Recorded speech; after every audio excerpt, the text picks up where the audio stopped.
हे दोस्तों, welcome to Tally Prime course part 46 and आज हम सीखने वाले हैं टीडीएस की एंट्री अपने टेली प्राइम में। तो देखो यार, जब टीडीएस की एंट्री हो रही होती है यहाँ पे दो लोग इन्वॉल्व रहते हैं, एक डिडक्टर जो टीडीएस काट रहा होता है एंड एक डिडक्टी जिसका टीडीएस कट रहा होता है। फिलहाल हम ये जानने वाले हैं कि अगर आप एक डिडक्टी हैं, मतलब कि आपका अगर टीडीएस कट रहा है तो आप कैसे अपने टैली में एंट्री करेंगे। तो इसको हम अपने लास्ट वाले एग्जाम्पल से समझेंगे, जिसमें मैंने अपने HDFC बैंक में FD किया था 20 लाख रुपए का, जिस पे मेरे को 10% के हिसाब से इंटरेस्ट अर्न हो रहा है 2 लाख रुपए एनुअली। अब इस 2 लाख में से मेरा कुछ इंटरेस्ट TDS का कटेगा, तो 10% कटा, इसमें से 20,000 कट चुका है और हमारे पास अब रिसीव्ड हुआ है ओवरऑल 1,80,000 रुपये। इसके बाद सबसे पहले हमारे यहाँ जब हम डिडक्टी हैं तो हमारे पास एंट्री के टाइम पे भी दो केसेस बनते हैं। एक, FD पीरियड कंप्लीट हो चुका है एंड हम अब एंट्री करने जा रहे हैं। सेकेंड, फाइनेंशियल ईयर एंड हो चुका है एंड आप एंट्री कर रहे हैं। तो कुछ भी स्टार्ट करने से सबसे पहले अपन अपने टैली में एक FD बनाया है, ये शो करने के लिए एंट्री पास कर देते हैं। तो इसके लिए मैं आ जाता हूँ मेन गेटवे में और मैं जाऊँगा वाउचर वाले सेक्शन में। यहाँ पे अभी मैं एंट्री पास कर रहा हूँ HDFC bank FD account debit और कैश अकाउंट क्रेडिट। सबसे पहले हमारे पास अभी लेजर नहीं है HDFC बैंक FD का, तो हम Alt+C करके एक लेजर क्रिएट करेंगे एंड देंगे HDFC बैंक FD एंड इसको अंडर ग्रुप करेंगे इन्वेस्टमेंट और इस लेजर को सेव कर देंगे। फिर HDFC बैंक FD अकाउंट में हम 20 लाख देंगे क्योंकि इतना अपने FD बनाए हैं एंड कैश, क्योंकि हम FD में डिपॉजिट कर रहे हैं तो कैश को क्रेडिट करते हैं बाय अमाउंट 20 लाख और Ctrl+End करके एक नरेशन देते हैं, being FD made in HDFC bank. इस एंट्री को Ctrl+A करके सेव। इसके रिपोर्ट देखने के लिए हम प्रेस करते हैं Alt+G, जाते हैं बैलेंस शीट में। इसके बाद हम जाएंगे इन्वेस्टमेंट वाले सेक्शन में। एंटर करते ही हमें हमारी एंट्री दिख जाएगी। इसके बाद हम अपने सिनेरियो 1 की तरफ बढ़ते हैं कि हमारा FD पीरियड हो चुका है कंप्लीट, तो हमें कैसे एंट्री करना है। क्योंकि अभी हमें इंटरेस्ट अर्न हो रहा है, रिसीव्ड हो रहा है, तो हमें यहाँ पे रिसिप्ट की एंट्री पास करनी होगी, जिसके लिए टैली में शॉर्टकट की यूज़ होता है F6।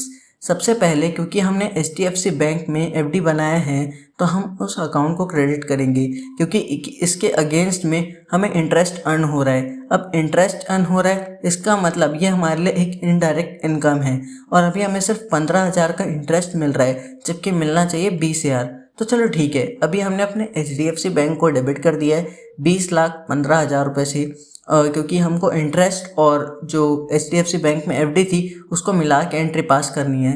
और अब अपन इस एंट्री को पास करने के लिए चलते हैं अपने टैली में। तो चलिए देखते हैं। सबसे पहले हम F6 प्रेस करके इसको रिसिप्ट बनाएंगे।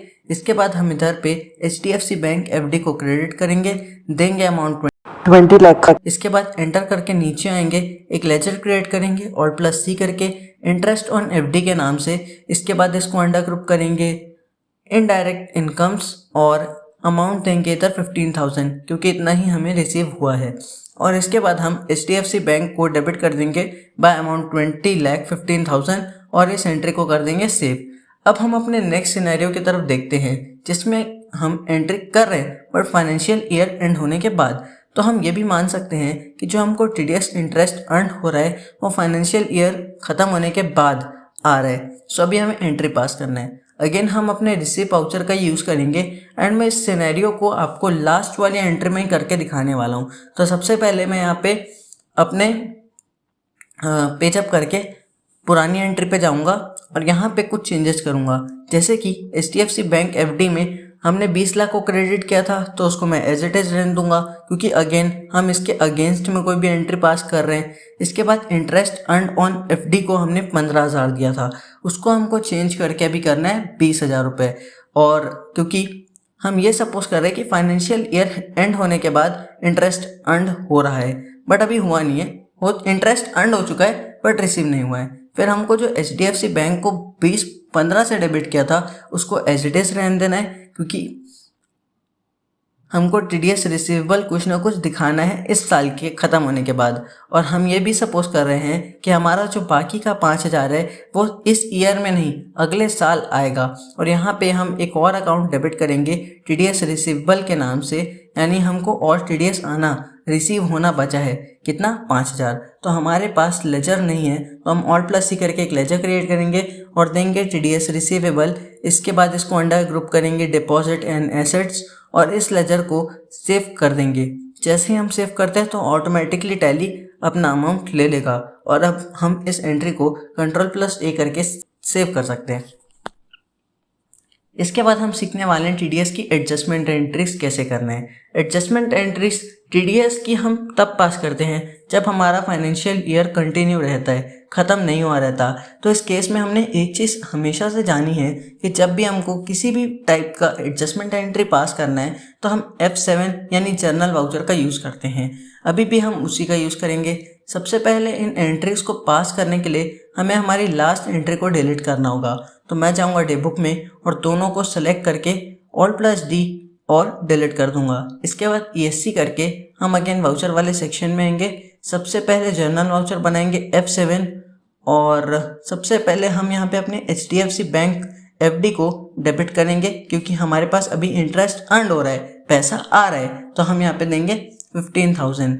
इसके बाद हम टीडीएस रिसीवेबल को कर देंगे डेबिट क्योंकि इतना और आना हमें बचा है, सो इसको देंगे 5,000।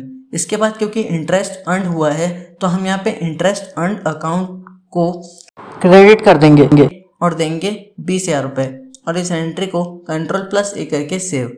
अब हम अपनी टैक्स लाइबिलिटी वाली एंट्री को पास करके देखते हैं। हमने लास्ट पार्ट में सीखा है कि अगर हमारी टैक्स लाइबिलिटी है तो हमें और पे करना होता है और अगर नहीं है तो हमें रिफंड विथ इंटरेस्ट मिलता है। सो अभी हम सीखने वाले हैं इसकी एंट्रीज। चलिए देखते हैं पहला केस, अगर टैक्स लाइबिलिटी नहीं है तो क्या होगा। मान लीजिए हमारा जो टीडीएस रिसीवेबल है वो है 5,000। इसके बाद हमने पहले से ही कुछ टैक्स पे कर रखा है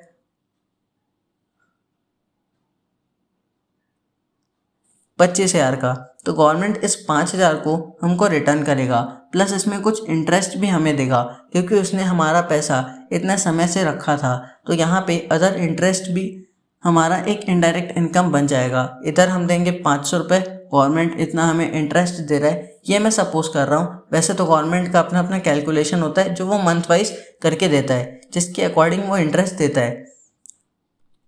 अब पैसा आएगा तो हमारे अकाउंट में ही तो आएगा, तो मैं यहाँ पे HDFC बैंक को डेबिट कर दूंगा बाय अमाउंट 5,500। तो चलिए देखते हैं इसको टैली में कैसे करेंगे।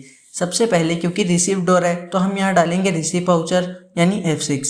इसके बाद हम एंटर करते हुए नीचे आएंगे। सबसे पहले TDS रिसीवेबल अकाउंट को क्रेडिट करेंगे बाय अमाउंट 5,000।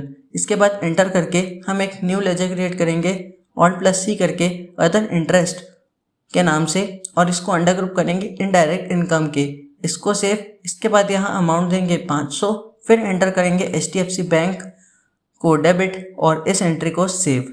अब अगर हमारी कोई टैक्स लाइबिलिटी आ रही है, सपोज हमने पे करना था 6,000, हमने पे किया है 5,000, तो यहाँ पे हमें 1,000 और पे करने को आ रहा है। अब क्योंकि हमें पे करना है तो हम यहाँ पे पेमेंट वाउचर का यूज़ करेंगे। चलिए देखते हैं। पहले हमने इसको F5 करके पेमेंट बनाना पड़ेगा। इसके बाद हमें यहाँ पे डेबिट में एक Alt+C करके लेजर क्रिएट करने पड़ेगा इनकम टैक्स पेड के नाम से, यानी हमने पे किया है, और इसको हम अंडर ग्रुप देंगे ड्यूटीज़ एंड टैक्सेस के क्योंकि ये एक टाइप का टैक्स है। इसके बाद इसमें हम देंगे 6,000। एंटर करके नीचे आएंगे, क्रेडिट करेंगे यहाँ पे TDS रिसीवेबल अकाउंट को क्योंकि इससे हम पे कर सकते हैं, क्योंकि इसके रिसीव्ड होने का तो अब कोई भी फ़ायदा नहीं बनता। तो हम यहाँ पे दे देंगे 5,000 रुपये। इसके बाद हम नीचे आएंगे एंटर करके, फिर देंगे HDFC बैंक। हम और 1,000 रुपये जो हमको पटाने को आ रहा है वो हम HDFC से पटा देते हैं, तो अपन HDFC बैंक को क्रेडिट कर देंगे 1,000 रुपये से और इस एंट्री को भी Ctrl+A करके सेव।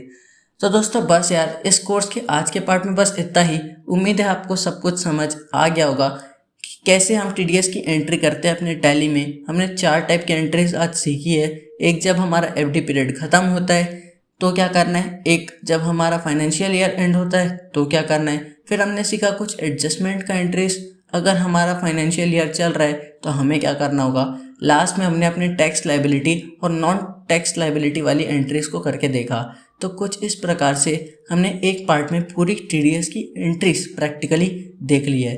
मैं मिलूंगा आपसे अगले वीडियो में कुछ और न्यू टॉपिक के साथ। सो तब तक के लिए keep watching, like, share and subscribe and good bye.